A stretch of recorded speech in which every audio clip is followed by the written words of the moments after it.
அப்ப இயேசுவின் வருகை மிக சமீபம். அவ்வளவுதான், இவ்வளவுதான் விஷயமே.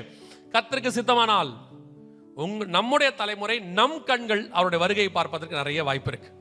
ஒருவேளை நீங்க நினைக்கலாம், பாஸ்டர் இப்படிதான் வருஷ வருஷம் இவரை கூப்பிடுறாரு, இவரும் வருஷ வருஷம் வந்து வருகை வருதுன்றாரு, வந்தா மாதிரி தெரியலையே. அப்படியே இருக்கட்டும், 5 வருஷமா நான் வரனே இருக்கட்டும், வருகை வராமையே இருக்கட்டும்.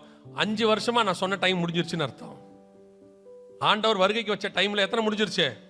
ஒருவேளை ஆண்டவர் 6 வருஷம் வச்சிருந்தாருன்னா 5 வருஷம் முடிஞ்சிருச்சு, தான் கடைசி வருஷம்னு அர்த்தம்.